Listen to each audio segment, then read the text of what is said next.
Halo semuanya, pada kesempatan kali ini kami akan membahas mengenai pasca-kolonialisme, feminisme, dan rasisme. Sebelumnya, perkenalkan kelompok kami terdiri dari Yipta Ariwibowo, Cindy Saputri, Sabilita Kerin, Bernarda Dita, dan Bernardinus Realino. Postkolonial teori atau pasca-kolonial teori. Teori pasca-kolonial secara umum membahas tentang bagaimana budaya menciptakan identitas setelah penjajahan, penaklukan pengetahuan, sejarah orang-orang terjajah, penggunaan dan penyalahgunaan pengetahuan tentang orang-orang yang dijajah oleh bangsa barat, serta cara-cara kreatif yang dilakukan oleh orang-orang terjajah dalam menanggapi penindasan mereka. Ilmu komunikasi telah mengambil teori pasca-kolonial untuk mengkritik Eurosentrisme, baik keyakinan tentang praktik komunikatif maupun retoris, untuk memusatkan pengetahuan yang dihasilkan dari lokal dan mata pelajaran lain. Munculnya teori pasca-kolonial. Migrasi dunia ketiga ke kota-kota dan munculnya akademisi berbahasa Inggris yang sebelumnya berkoloni di Akademi Barat menciptakan dorongan untuk berteori pasca-kolonial. Beberapa tokoh-tokoh teori pasca-kolonial. Yang pertama, Dives Chakraborty, yang meminta Barat untuk menghadapi sejarah kolonialnya. Angelita Reyes, yang menandai munculnya sesuatu yang disebut postkolonialitas di abad ke-19. Frantz Fanon, yang membuat tulisan postkolonial paling awal dalam buku seperti teks tahun 1952 yaitu Black Skin dan White Marks. Edward Said pada tahun 1978 membuat buku yang berjudul Orientalisme yang membahas teks ciri khas dalam teori postkolonial atau sering disebut diskursus kolonial. Dari pemaparan berbagai tokoh tersebut, terdapat kesamaan mengenai teori pasca-kolonial. Teori pasca-kolonial adalah sikap transformatif yang difokuskan pada konfigurasi ulang struktur epistemik atau pengetahuan dan membuat hubungan dengan masa lalu kelompok dan budaya yang telah dilenyapkan.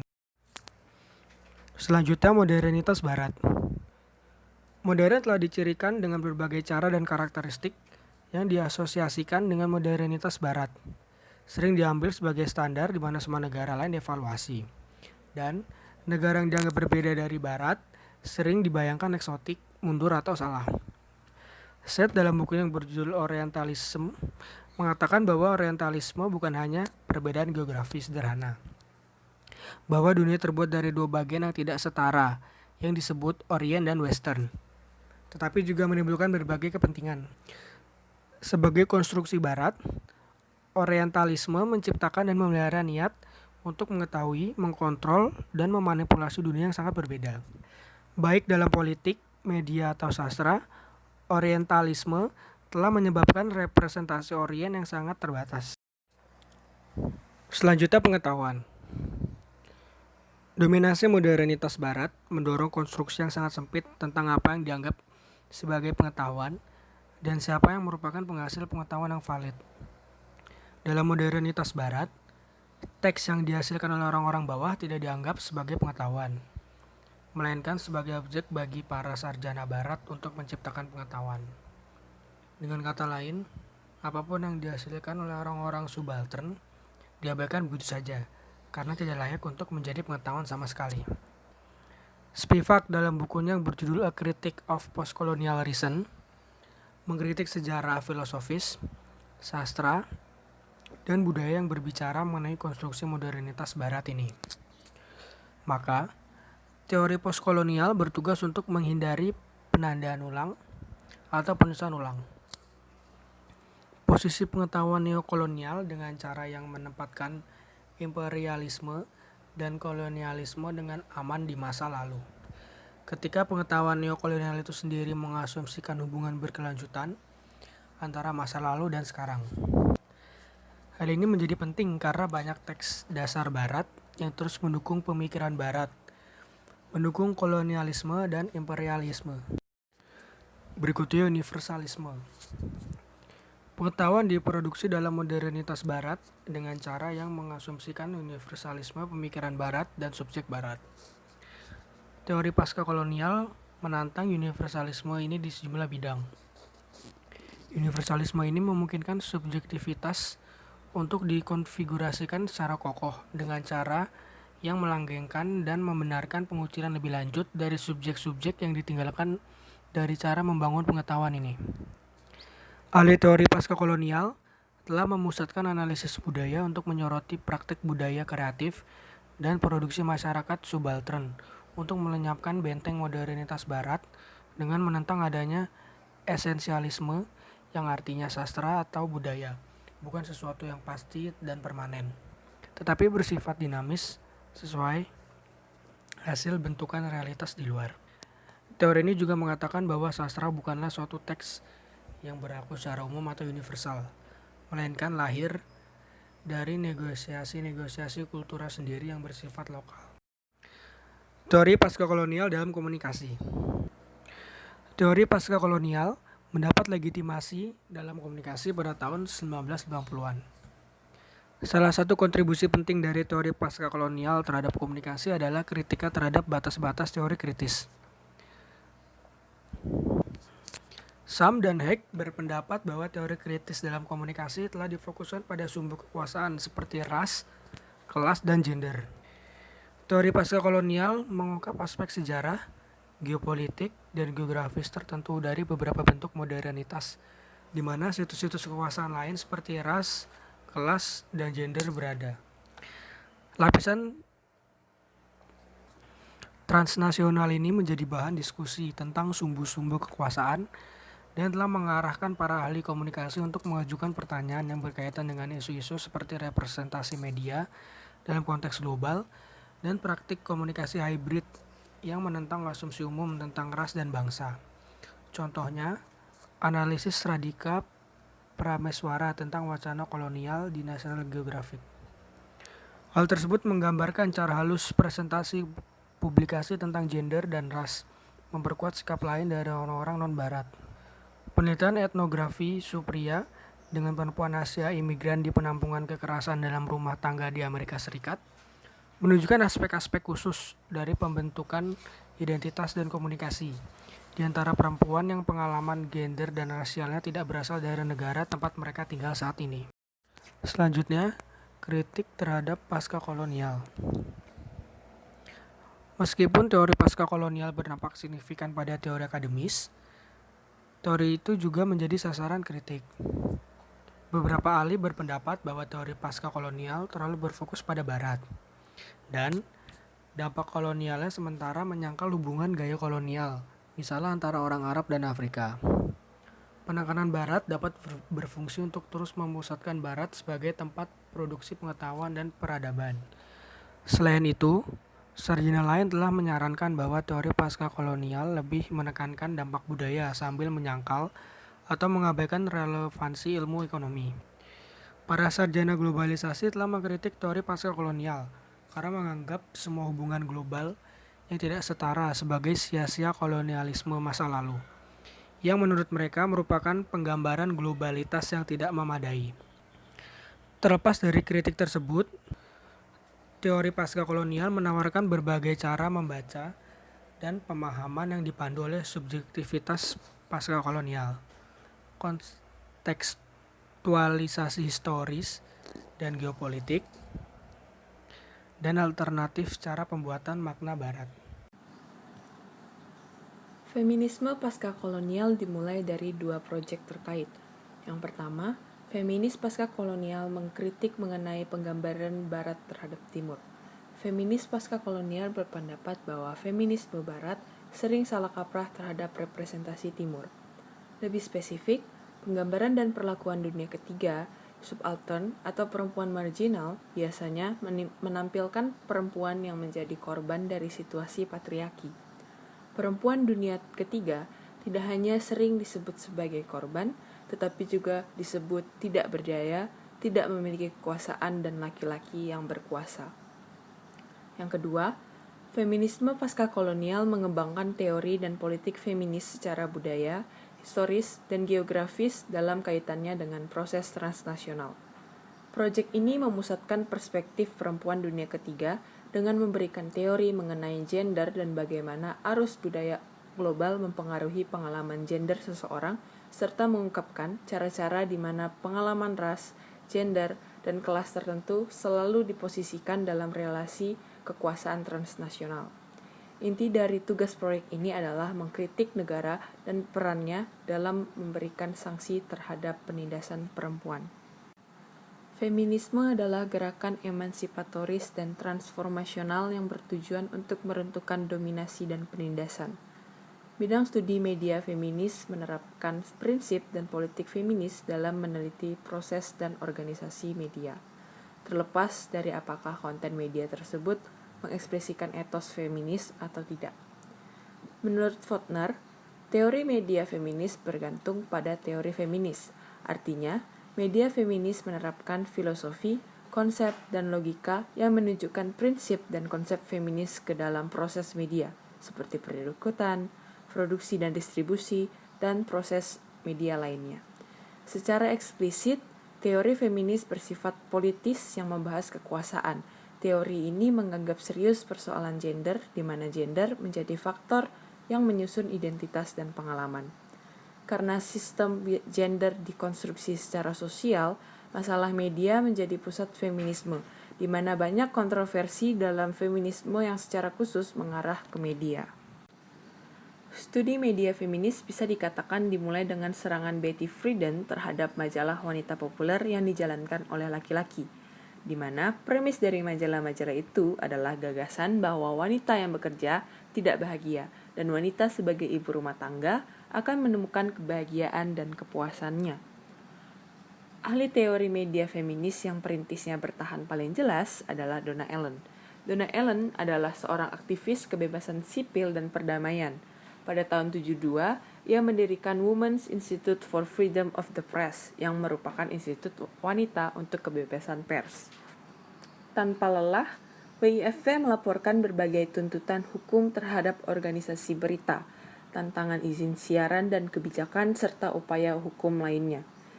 Allen dan anak keduanya, Martha Leslie Allen, mengidentifikasi dan memperlakukan 3 prinsip jurnalisme feminis.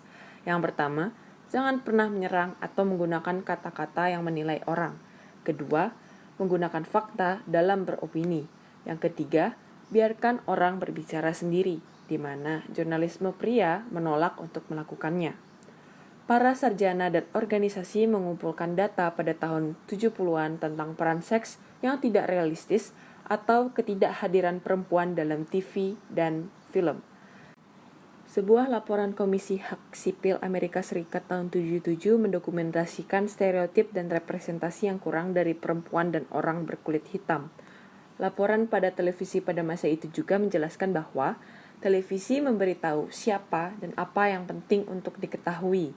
Mereka yang dibuat terlihat di televisi menjadi layak untuk diperhatikan.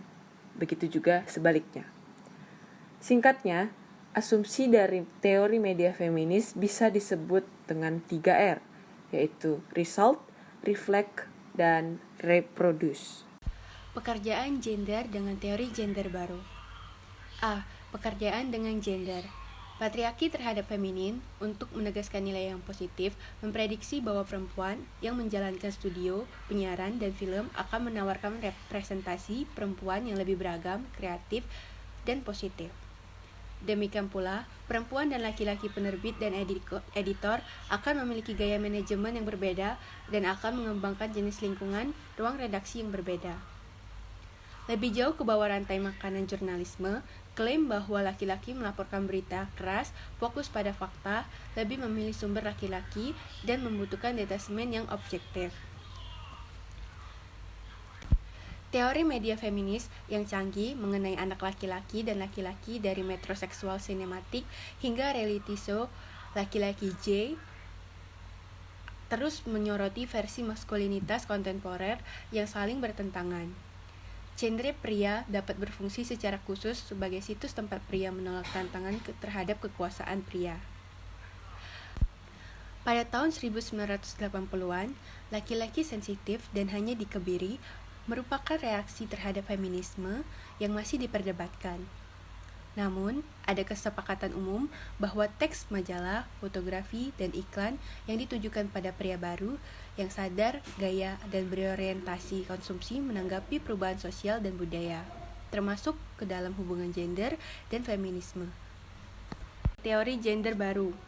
Teori feminis yang muncul tentang feminitas juga telah mengilhami pemikiran tentang maskulinitas.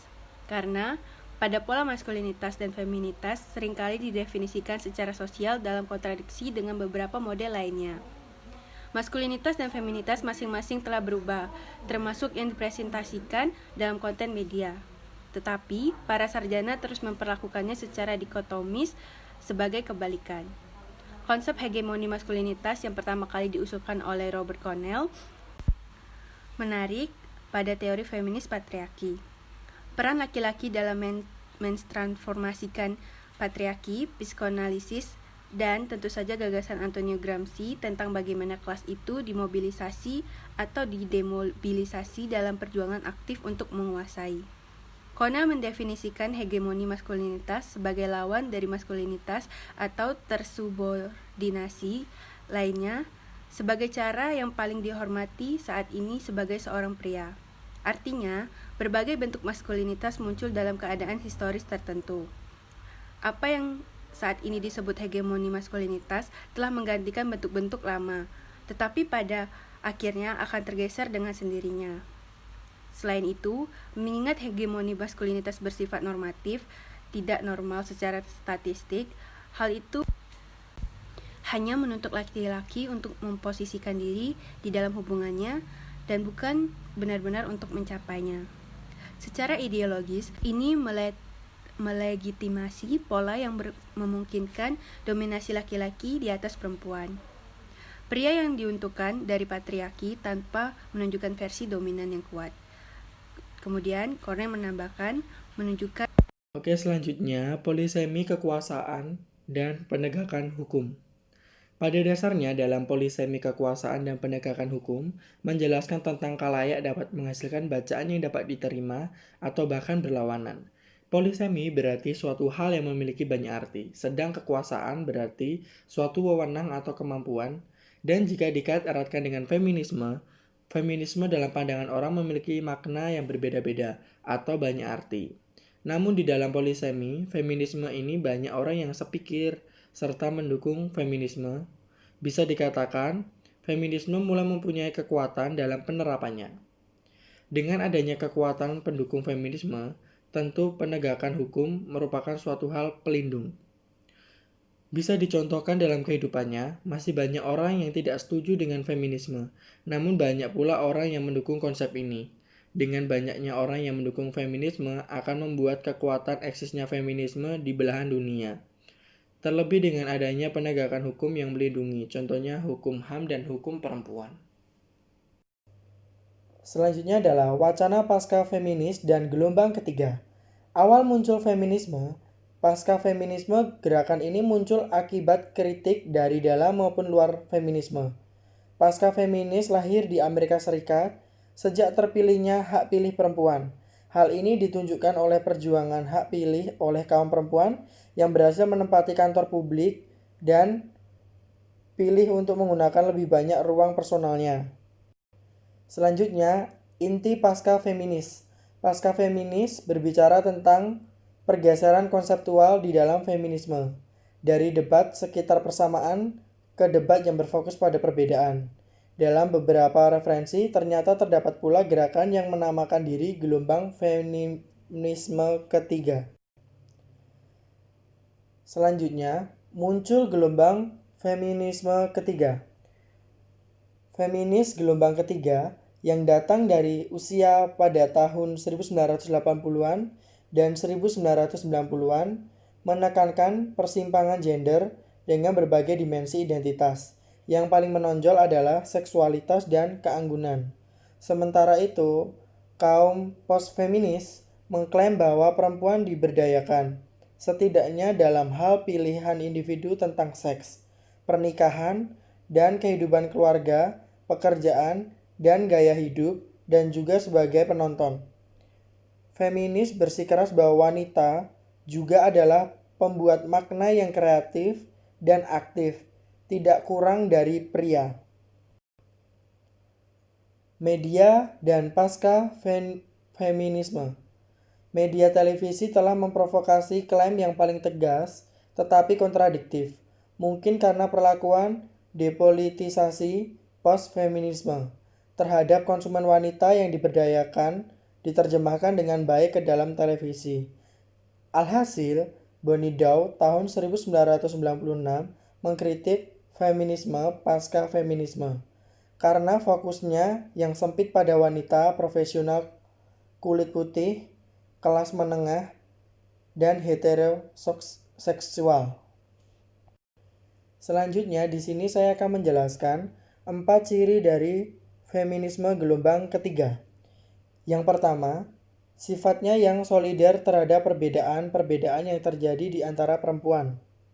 Perbedaan tersebut mencakup ras, kelas, orientasi seksual, fisik, selera, dan sebagainya. Post-feminisme selalu menentang asumsi-asumsi hegemonik dalam feminisme gelombang kedua bahwa penindasan patriarki dan imperialis adalah penindasan yang universal. Yang kedua, kesediaannya dalam membangun koalisi dan hubungan dekat yang positif dengan kubu pria atau kelompok lain yang sama-sama melawan pengekangan. Namun, istilah koalisi dan hubungan dekat ini tidak untuk dimaknai sebagai kesediaan bekerja demi pria, sekalipun hanya untuk menyesuaikan diri dengan kubu itu. Selanjutnya yang ketiga, hasratnya untuk menerapkan teori dalam praktik keseharian. Di sini, apa yang dicapai feminisme gelombang kedua dianggap tidak berdampak konkret pada kehidupan sehari-hari. Post-feminis melihat bahwa hukum memang tidak lagi mempersoalkan ras dan gender. Hanya beberapa kalangan perempuan dan kaum minoritas ternyata masih mengalami ketidakadilan hukum di suatu tempat. Selalu ada ketimpangan antara teori dan praktik. Yang terakhir, adanya keyakinan bahwa kekuasaan tersebar dalam situasi lokal yang konkret. Jika di gelombang kedua dikenal jargon personal is political, maka moto para feminis gelombang ketiga adalah political is personal. Maksudnya aksi-aksi personal seperti menikmati makanan sambil tidak terlalu peduli terhadap ukuran fisik ideal dalam masyarakat merupakan kunci perubahan, baik di level kehidupan, individual, maupun kolektif. Studi global dan ekonomi politik. Pada tahun 1977, Norenjanus memperingatkan bahwa mempelajari seksisme terlepas dari konteks sosialnya mengarah pada penelitian yang dangkal dan salah arah. Sebagian besar penelitian masih berfokus pada konten. Mungkin karena para sarjana dapat mengatasinya bagaimana dan kapan mereka inginkan. Sebagian besar mengabaikan konteks kelembagaan dan kekhususan penerimaan. Perhatian feminis ini jarang dimasukkan ke dalam pendekatan materialis. Penelitian media feminis semakin global, bermaksud untuk menghilangkan ketidakadilan dan ketidaksetaraan global. Bahkan ketika memahami bahwa semua wanita tidak menderita tingkat ketidaksetaraan yang sama. Teori media feminis dan seluruh bidang studi media feminis semakin eksplisit tentang pentingnya pekerjaan internasional dan multidisiplin yang secara serius menangani konvergensi dan globalisasi media. Mikili mendesak analisis ekonomi politik feminis global tentang kontrol dan kepemilikan perempuan atau ketiadaan dari penyiaran dan industri teknologi informasi baru, termasuk bagaimana gender menaturalisasi ideologi konsentrasi kekayaan, akses ke materi, barang, dan jasa. Sedangkan isu transnasional merupakan hambatan yang dipahami oleh aktivis feminis, penelitian, dan teori. Annabel Sreberny secara persuasif berpendapat bahwa teknologi seperti penyiaran satelit dan internet harus menjadi latar depan dalam diskusi globalisasi, termasuk bagaimana globalisasi dan pasar global yang terintegrasi memiliki dampak yang berbeda. Tidak hanya dalam hal divisi utara atau selatan konvensional, tetapi juga berdasarkan generasi, warna kulit, dan jenis kelamin. Ia melihat konsep pembangunan kini menganut isu gender dan sosial, sehingga pembangunan tidak lagi hanya mengacu pada pertumbuhan ekonomi, tetapi mencakup berbagai langkah pemberdayaan. Tetapi para feminis belum sepenuhnya mengakui bahwa dalam praktik dan teori, seruan untuk persatuan dan solidaritas global bertentangan dengan pengakuan budaya dan politik lokal. Teknologi. Teori feminis tentang teknologi cenderung mengutamakan bagaimana perempuan mencoba mengadaptasi teknologi untuk penggunaan mereka sendiri, baik di barat atau di antara aktivis dan kelompok adat. Namun seperti dalam jurnalisme, periklanan, dan produksi film atau televisi, keterlibatan perempuan dalam teknologi internet bahkan sebagai programmer tidak menjamin sistem yang ramah atau dapat diakses oleh perempuan. Lee mengatakan bahwa fokus pada kesulitan perempuan dalam menggunakan teknologi dan dalam bekerja di industri teknologi komunikasi informasi mengabaikan bagaimana laki-laki telah menemukan dan mendistribusikan teknologi untuk beberapa tujuan, seperti membantu perusahaan berkembang secara lokal dan global. Perbedaan gender tidak melekat pada teknologi itu sendiri, dan di dalam lingkungan, rumah tangga, dan pribadi, serta di banyak domain kerja, perempuan menggunakan banyak teknologi. Wanita tampaknya menggunakan beberapa media sosial sebanyak atau bahkan lebih dari pria. Jelas banyak aktivis wanita dan organisasi khusus telah bermigrasi ke web. Begitu pula komunikasi mereka. Pergeseran ini telah menghasilkan penghematan finansial yang cukup besar, meskipun dampak keseluruhannya tidak jelas. Pertanyaan yang perlu ditanyakan adalah, apa yang diperlukan untuk upaya melayani gerakan sosial ini? Apakah platform, teknologi, atau struktur organisasi tertentu bekerja lebih baik untuk tujuan tertentu? Bagaimana ras, generasi, dan politik penting di sini? Kesimpulan lain, beberapa faktor institusional lain yang sangat terkait penting untuk perkembangan teori media feminis.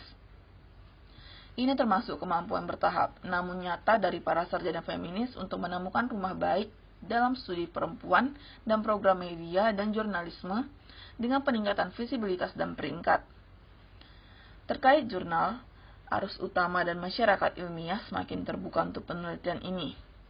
Selain itu, tempat-tempat baru khusus untuk penelitian media feminis telah muncul, seperti organisasi nasional, konferensi, dan penerbitan cetak. Hasilnya, para sarjana feminis dari segala bidang dapat menyediakan dan manfaat dari umpan balik dan dorongan. Saat ini dibutuhkan teori feminis yang canggih, terlepas dari apakah gender berada di pusat atau tidak. Dapat menunjukkan sistem media yang lebih adil, di mana lebih banyak orang yang dapat berpartisipasi dan berbicara untuk diri mereka sendiri. Artinya, tantangannya adalah untuk memasukkan kritik-kritik ini ke dalam teori yang akan terus melayani tujuan intervensionis yang sedang berlangsung dari penelitian media feminis.